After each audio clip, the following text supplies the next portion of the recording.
आज हम आपको एक ऐसी नामी ग्रामी बैंक के बारे में बताने जा रहे हैं जो दुनिया की सबसे बड़ी बैंक्स में से एक है। कैसे इस बैंक ने छोटी सी शुरुआत से इतनी बड़ी कामयाबी हासिल की, इस बैंक की स्थापना कब हुई, इसमें किन लोगों का सबसे ज्यादा योगदान रहा और आज इस कंपनी को कौन संभाल रहा है। इस बैंक ने ऐसी कौन सी नीतियां अपनाई कि आज इसने बड़ी बड़ी बैंक्स को पीछे छोड़ दिया। इसकी सालाना इनकम क्या है, अगर आप नहीं जानते तो चलिए फिर आज हम आपको बताते हैं इस बैंक की फर्श से अर्श तक की कहानी। हम बात कर रहे हैं HDFC बैंक की, जो कि बैंकिंग के क्षेत्र में आज देश की सबसे ज्यादा मुनाफा कमाने वाली कंपनी बनकर सामने आई। 2023 के मुताबिक 1,73,222 कर्मचारियों के साथ ये कंपनी भारत की 15वीं सबसे बड़ी एम्प्लॉयर भी है। सिर्फ इतना ही नहीं, साल 2000 से अब तक HDFC बैंक का स्टॉक प्राइस 8000% तक बढ़ गया है। ये रिटर्न दुनिया की जानी मानी कंपनियों जैसे कि Amazon, फ्लिपकार्ट और रिलायंस से भी कई गुना ज्यादा है। HDFC बैंक की बढ़ती शोहरत और कामयाबी की वजह से ये बैंक हर साल लगभग 410 करोड़ डॉलर के करीब इनकम करती है। कुल मिलाकर आज पैसों से लेकर लोगों का भरोसा कायम रखने तक ये बैंक सुर्खियों में बनी हुई है। लेकिन कहते हैं ना, हर एक बड़ी कामयाबी के पीछे एक दर्द भरी कहानी होती है। ऐसा ही कुछ इस HDFC बैंक के साथ भी रहा। आज करोड़ों में खेलने वाली ये बैंक अपने अतीत में पैसे तो क्या, लोगों का विश्वास तक नहीं जीत सकी थी। तो कैसे इसने ये मुश्किल भरा सफर तय किया,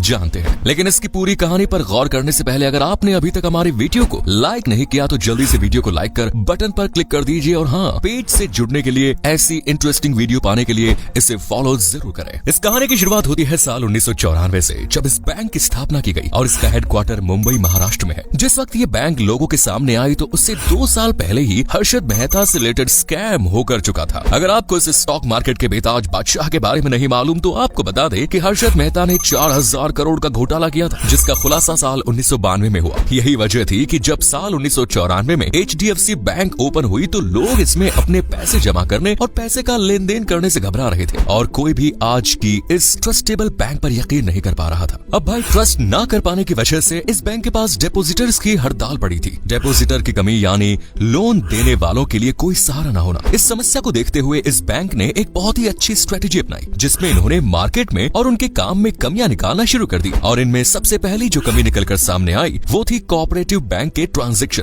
आपको बता दें कि 90 के उस दौर में बैंक को सिर्फ इतना ही अधिकार होता था कि वो अपने राज्य तक ही सीमित रहते थे। चलिए आपको आसान भाषा में समझा देते हैं। जैसे अगर आपकी किसी दूसरे राज्य के व्यापारी के साथ कोई डील फिक्स हो जाती है और कैश के बजाय चेक मिलता है और दोनों का ही लेन देन चेक से है, तो ऐसे में आप अपना चेक अपने राज्य के बैंक में जमा कराएंगे और वहीं दूसरा व्यापारी अपने राज्य के बैंक में चेक को डिपॉजिट करेगा। जिसने चेक दिया था वो बैंक उस राज्य की बैंक के साथ कांटेक्ट कर ट्रांजैक्शन को वेरीफाई करेगी। अब जब वेरिफिकेशन कंप्लीट हो जाएगा तो उसके बाद इन सब की एक प्रोसेसिंग फीस काट कर उस व्यापारी के अकाउंट में पैसा पहुंच जाएगा। देखा ना आपने कि चेक से पैसे मिलने में कितने लंबे प्रोसेस से गुजरना पड़ता था, यानी पेमेंट होने के बाद भी कई दिनों तक पैसों के लिए इंतजार करना पड़ता था और आखिर में जब प्रोसेस कंप्लीट होता तो उसमें से भी फीस काट कर हाथ में पैसे थमा दिए जाते थे। इसी को देखते हुए व्यापारी चेक से लेन देन ही नहीं करते थे और ऐसे में बैंक का भी कोई रोल नहीं रहता था। बस इसी को देखते हुए HDFC बैंक ने अपना दिमाग चलाया और 1998 में ये अनाउंस किया कि कोई भी व्यापारी अगर HDFC बैंक की किसी भी ब्रांच में चेक डिपॉजिट करता है तो उसे बहुत ही कम दिन में पैसे मिलेंगे। बस फिर क्या, ये अनाउंसमेंट लोगों के लिए और HDFC बैंक के लिए फायदेमंद साबित हुई और लोगों ने अपने चेक जमा कराने की शुरुआत कर दी।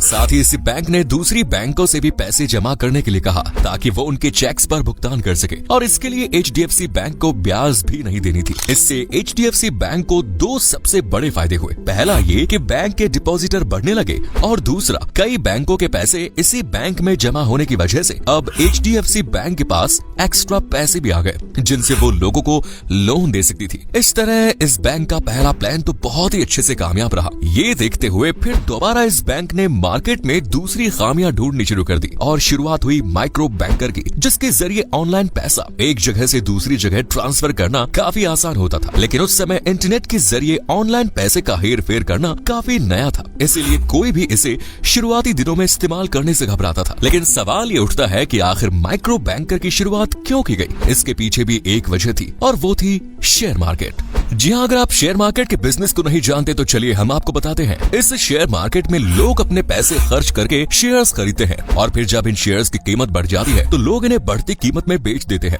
जिससे इन्हें काफी मुनाफा होता है। लेकिन आज की शेयर मार्केट के मुकाबले में पहले की शेयर मार्केट के रूल्स काफी अलग होते थे। उसमें अगर आप शेयर्स खरीदना चाहते हैं तो आपको अपने ब्रोकर को चेक देना होता था और ये चेक क्लियर होने में 2 से 3 दिन का समय लगता था। उसके बाद ये ब्रोकर इस चेक को एक स्टॉक एक्सचेंजर को देता था, जिसे नेशनल चेक एक्सचेंज या फिर बॉम्बे स्टॉक एक्सचेंज में फिर से 2-3 दिन का समय लगता और इस तरह यहाँ से पैसा स्टॉक एक्सचेंज से स्टॉक बेचने वाले आदमी के ब्रोकर के पास जाता और इस समय में भी इसे कुछ वक्त लगता। और जब ये ब्रोकर उस आदमी को पैसा देता था जिसे ये स्टॉक बेचना है, तब जाकर इतने लंबे प्रोसेस के बाद ये ट्रांजैक्शन कंप्लीट होती। शेयर मार्केट में शेयर्स खरीदने के लिए उस समय में 2 हफ्तों का लंबा वक्त आसानी से लग जाता था। इसीलिए बहुत से ब्रोकर तो कभी कभी चेक के क्लियर हुए ही अपनी बैंक से डायरेक्ट दूसरी बैंक में ट्रांजैक्शन कर देते थे, लेकिन इसमें भी इन्हें 5 से 10 दिन का समय लग जाता था। लेकिन ये प्रोसेस तभी हो सकता था जब ब्रोकर के पास देने के लिए पैसा हो। अब सोचिए, अगर किसी ब्रोकर के पास 10 क्लाइंट है और उसे 10 क्लाइंट को एक ही समय पर पैसा देना है, तो उसके लिए इन सभी को देने के लिए पैसे होने भी तो चाहिए ना।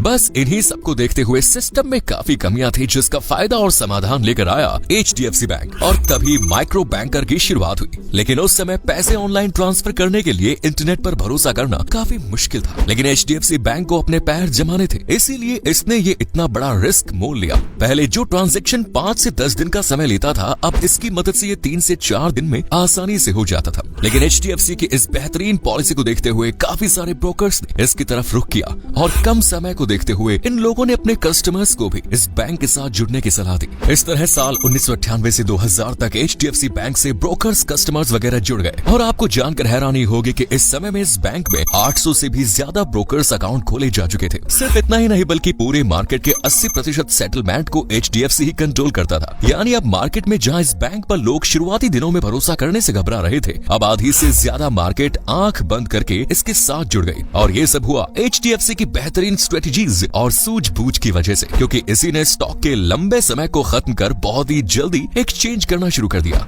साथ ही ब्रोकर्स को अपने अकाउंट में बहुत ज्यादा पैसे रखने की भी जरूरत नहीं थी। यानी HDFC के आने से लोगों को तो फायदा हुआ ही, लेकिन HDFC को फायदे कस्टमर्स के साथ साथ बहुत सी मुश्किलात का सामना भी करना पड़ा, क्योंकि किसी भी नए रूल्स को लागू करना बहुत मुश्किल भरा होता है। इसके लिए HDFC ने अपने एम्प्लॉयज को हाईली ट्रेन किया और बैंकिंग सेक्टर को भी चेंज किया और आखिर में ठीक वैसा ही हुआ जैसा कि HDFC चाहता था। दूसरी बैंक ने ब्रोकर्स को लोन देने का फैसला किया और साथ ही ऑनलाइन ट्रांसफर की वजह से बहुत सी कंपनीज ने अपना पैसा HDFC में ही डिपॉजिट करना शुरू कर दिया। यहाँ तक कि एम्प्लॉयज ने भी HDFC में ही अकाउंट खुलवाए, जिसकी वजह से HDFC के पास लोन देने के लिए और पैसा आ गया। और आपको बता दें कि HDFC का 2012 का रेवेन्यू 34,185 करोड़ था और ये यही नहीं रुका, बल्कि साल 2021 में ये बढ़कर 1,55,885 करोड़ हो गया। इस बैंक को सफलता की सीढ़ी तक लाने का श्रेय इस बैंक के चेयरमैन दीपक पारेख और हसमुख पारेख को दिया जाता है। शायद ये ना होते तो HDFC इस मुकाम पर कभी नहीं पहुंच पाता।